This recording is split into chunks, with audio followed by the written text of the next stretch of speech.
All right, welcome everyone to our social media manager guest lecture.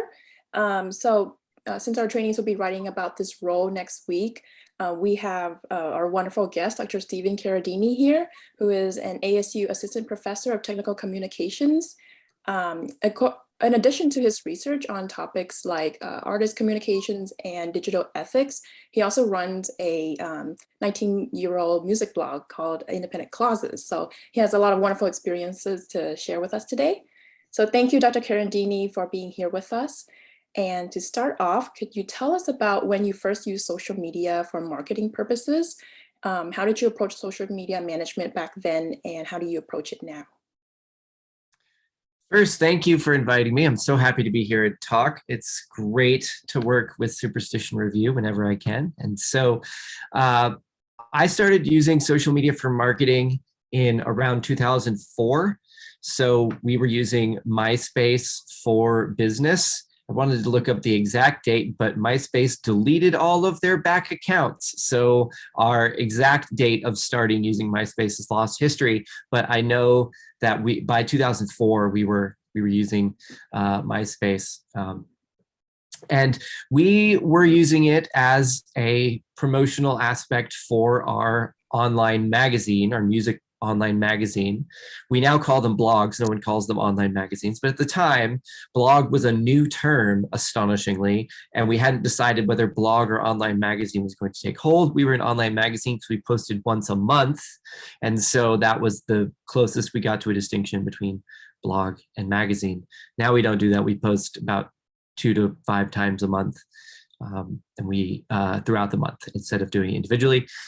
And that's important because when we did our monthly releases, we would curate our MySpace so that songs that were available and that were being promoted in that month's edition would be the top 3 or top 4 songs on MySpace, which is a thing that they had prominently featured on their website.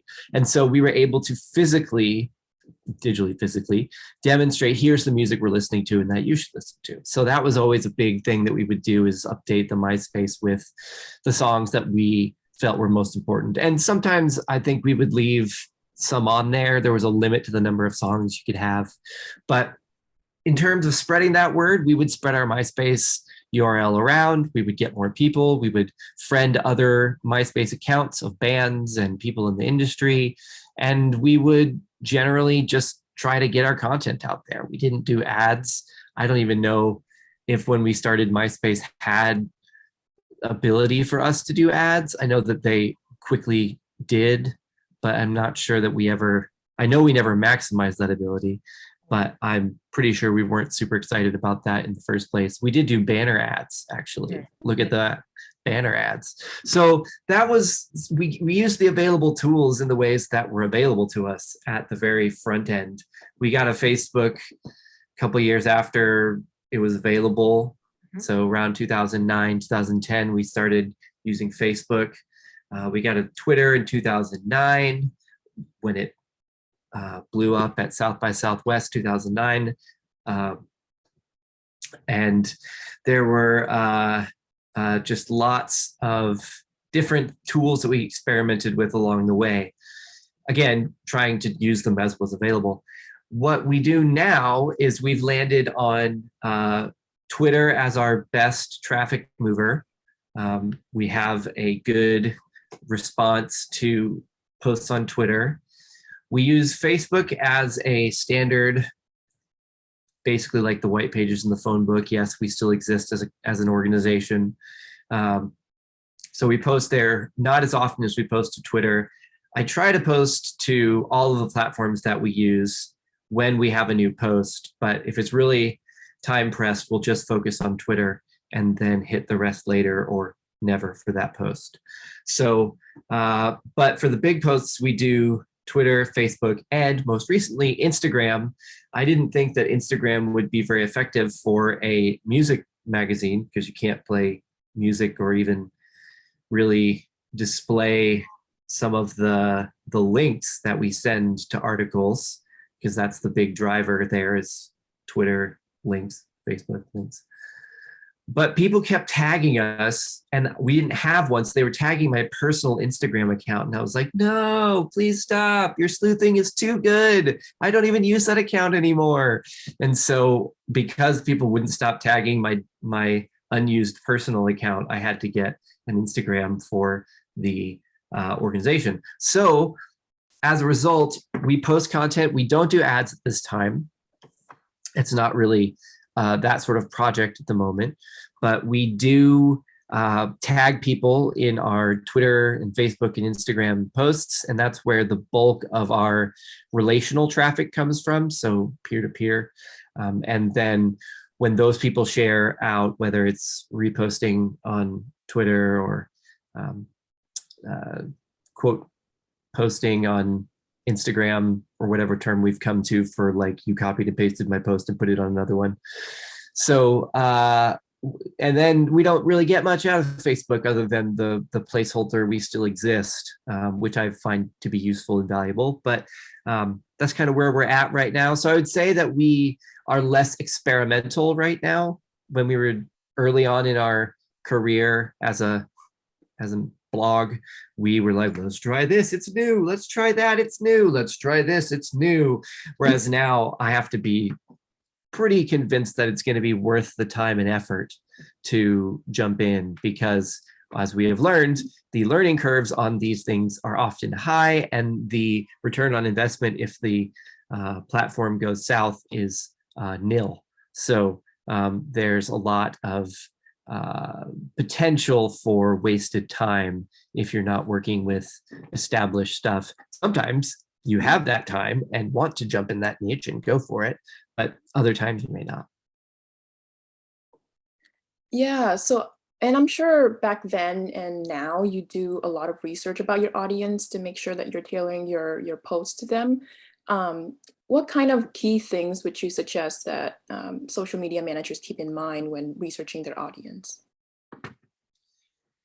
Yeah, so every platform has different demographics that are associated with it. And this is not a valence or a sort of moral judgment on them. It's just that different people go to different platforms. So it is true that you're going to reach a slightly older demographic on Facebook than you are on TikTok, although power users of Facebook still clump around 28 to 45 in the latest demographics, which is surprising, but that's what I've seen recently. So so sometimes you have to do that research because the prevailing generic knowledge may not be super accurate. It can hold in a general sense. If you're trying to reach 16-year-olds, you're probably not going to be posting ads on Facebook. And if you're trying to reach 55-year-old gardeners, you're probably not going to be on TikTok that often. That's just a prevailing trend. But you always have to keep up with the research. There's organizations like Hootsuite and Buffer and Sprout Social. These are companies that run their own products, but they also have very active blogs that do research and experiments and content analysis and these sorts of things to keep up with trends in social media, because stuff's always changing. There's just always stuff going on. And so everything that you know about social media is provisional, given that a week is a long time in terms of certain types of trends, and a month is forever in terms of campaigns. You may have already run 3 new campaigns by the time the next month comes around. So you're always trying to use that best available knowledge, that current trusted source, to get consistent knowledge on where these demographics are and they're going. I also think that even within larger platforms, you can find niches that fit your content within the like non-demographically accurate spaces. So there are definitely TikTok famous people that are in 45 and up. And then there's people on Facebook who are doing their thing and they're young, but you have to go and find those niches and work with those. You can't just send out an ad or target an ad and expect that it will be as effective as in a space where you know that your demographics are more neatly targeted and matched to what you're looking for. So I think that you should definitely keep that in mind, that no platform is completely imperfect usually. but there are better platforms and worse platforms. And I think also that you should always be evaluating what your peers and your other industry members are using. So if everyone in your industry starts moving over to a particular platform, then you want to take note of that. That's how we got on Instagram. It's because people were like, please get on Instagram. And I was like, I didn't know that was a thing we do. Now I know. Like, so you got to kind of watch those trends as well, because sometimes you may decide in advance, this is a thing we want to do. It works contra to the way that the rest of the industry or our peers are going, and that's fine. But other times you will be seeing like, wow, a bunch of places are doing this thing. Should we do this thing? We should analyze whether we should do this thing. And you can do both at different times. So especially with how fast social media moves, there's no shame in saying like, oh, look, there it goes. We're going over there. So. Yeah, so yeah, you're right. Keeping in mind the different demographics for each of the different platforms is really important. And I think that also helps determines the tone that Yeah. you want to set. And another thing that affects the tone you want to use is like the image of your organization that you want to show and the kind of message you're sending. So what kind of tips do you have for, keeping the balance between being friendly and professional? Yeah. Some people get as detailed as like counting the number of exclamation marks they've done and made sure that there's like equal numbers of full stops and exclamation marks.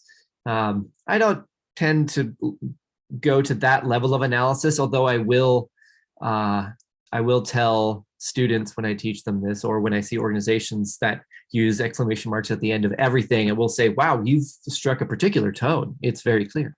So there is a level at which simple things as punctuation contribute quite a great deal to what your tone is.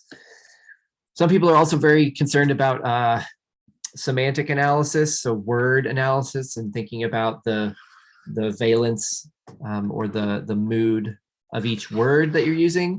I generally don't tell people to do that. That's a little bit crazy making to figure out which words are this positive or that positive. Or I think that balancing your tone is more about mixing up the types of messages that you want to send, as opposed to being fine-grained detailed about making sure you don't say the same word over and over again, which is good to do. It's not like it's a bad thing to do, but I think the tone can be set just as effectively by a consistent approach to whatever your topic is, looking at the same sorts of things from different angles, pulling in different perspectives on the same general concepts. So for us, we are always saying, look at this awesome thing. That's our tone. We're not hardly ever running negative reviews. We don't have a large staff. And so we put all of our effort into, these are the best things we've found, check them out. But you can't say check them out on every post.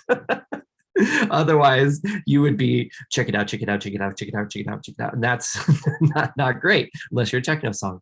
So you really want to make sure that you're developing the same sort of approach, but you're using different varied words. It doesn't have to be scientific. You don't have to do deep analysis of how is our tone. Like if you go back and forth from like highly critical and engaged and focused on issues to fluffy meme posts, you may have a tone issue, right? Like you may have some sort of contradiction in the types of things you're trying to do, or you may not. You may have said, we are going to be in line with the let's call it active tone of Twitter, right? Like you will find lots of Twitter accounts that have very active, very online presences, and they're like, well, I was mad when I posted that, and then I was happy when I posted this, but I posted them both. You're like, great, you're online. Like, so, but some organizations don't do that. They vet everything in advance and say, we want to have this sort of tone. we want to be this sort of organization, and the types of things we post, the ways we talk about them reflect those sorts of things. And now, I don't know if you have experience with this, but within the literary magazine community, we like to support each other through ad exchanges. So we'll run campaigns of another magazine's events and their launch issues, dates. So what do you think is beneficial about this kind of collaborative approach versus a competitive one? Yeah, collaboration's awesome. I love working with other music blogs. My favorite music blog to work with is Ear to the Ground. They're rad. They work with us, and Greg owns it, and he'll sometimes post things to my Facebook like, have you heard of this band? And I'll be like, no, I haven't. That's great. I love that.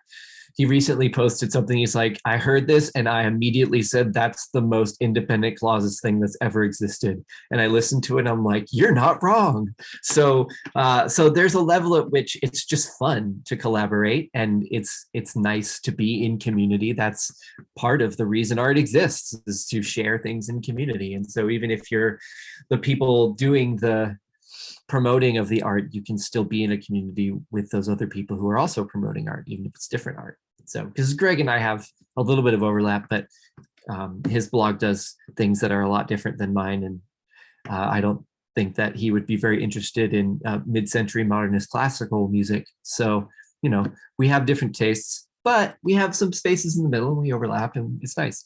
So that's cool. And I think that there's a value in it, in the sense that much like Facebook says, hey, we're still here, somebody else promoting an organization is like, oh wow, they're really active. Like, that's a thing. That's not an autopilot. Like, they have to be working together to actively have this sort of collaboration going. So I won't say that it raises your image or anything, but it does show, oh hey, these are 2 or 3 or 4 different active organizations in this community.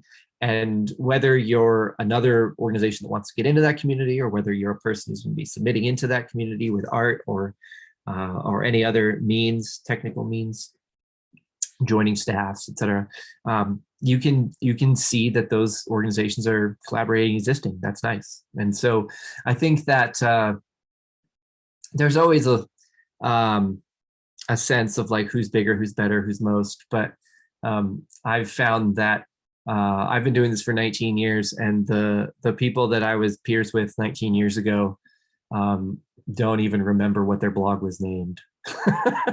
Like, it's been a long time, right? So there's a sense in which it doesn't make sense too much to compete, because things change, people come and go, and no one takes over the world, right? Like, no one is the hero at any particular time. And so collaborating, I think, helps that vibe form, but also maintains that vibe. And following up on what you said about, thinking about what kind of content to share to your fellow blogs, for your own branding, how long did it take you to figure out what you wanted to represent your blog as? And did you go through any changes along the way? Yeah, so 19 years is a long time. And when we started in 2003, we were a punk, hardcore, and screamo blog. That is not what we are now. So that format and focus of the magazine was for about 7 years, until about late 2009. And then I took about a 6-month hiatus, the only 6-month hiatus, the only hiatus we've ever taken, really, other than our annual monthly, 1 month out of the year we don't post, but just for a rest. But in general, after 2009, we'd sort of run our course in that format, and we sort of moved over to the blog format.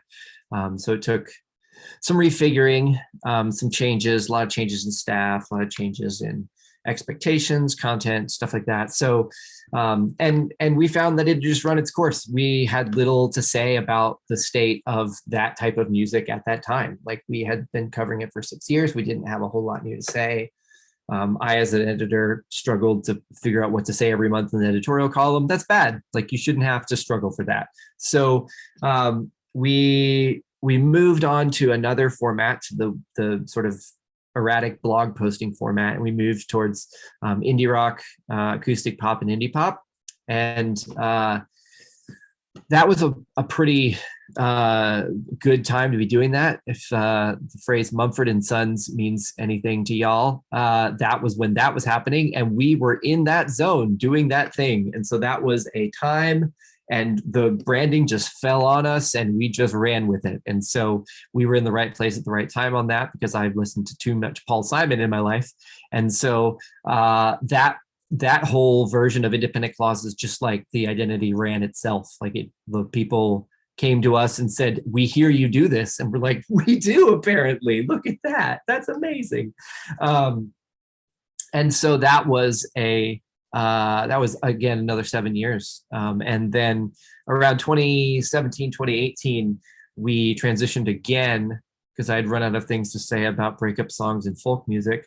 And we moved to instrumental music, electronic and classical instrumental music. And so that was much less of a natural transition. It was just a moment where I had, again, run my course with that particular format. We had a medium-sized group of people writing, and I felt like it was disingenuous to the work of those people to keep pushing in this direction in this certain type of way. And so I told them that I was going to run it as a much smaller and much less frequent blog. And they all went their own way. Love those people. Some of them work at really big music publications now, which is awesome. I'm super glad that I helped them get their start. But yeah, we swapped it over to a sort of esoteric vibe. Like, if it's instrumental, I'll listen to it. And sometimes that means I listen to weird flamenco stuff, and sometimes it means I'm listening to like deep house and I don't know, whatever. So that resonates with a different group of people. And so I have some really devoted followers who are like, "We just like weird stuff." I'm like, "That's good, me too." So I think that there's a lot that goes into that. The first time was really specific and calculated. This is what we want to do. This is the sort of venue we want to be. These are the sorts of goals we have.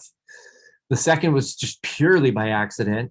And the third was sort of a more modest remit. And that's corresponded to ebbs and flows in those types of music and those types of popularities. So I don't think there's one way to say, here's how we developed our image.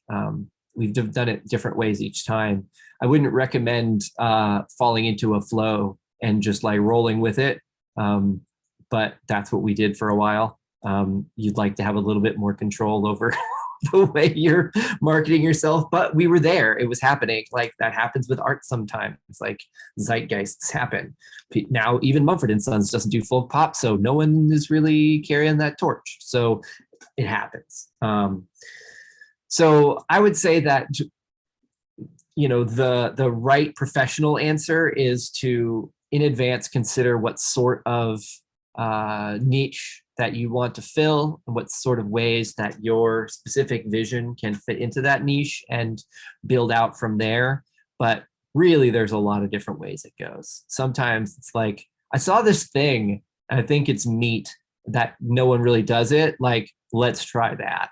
I don't know what sort of organization does that, but let's be that. And so it can be really, really detailed and specific, but it also can be less. So. Yeah, so it sounds like being conscious and honest about, your feeling towards your content is really important. Yeah. To figuring out when you want to make a change. Yeah. And my last question, and you kind of already described the different functions of different social media platforms, but maybe you can tell us about like how you recommend like keeping up with emerging social media platforms. Yeah, I mean, it's a challenge because there's always something new happening. So a while back, there was a platform called Ello, ELLO, that was supposed to be a art-focused social media platform. Great, love that.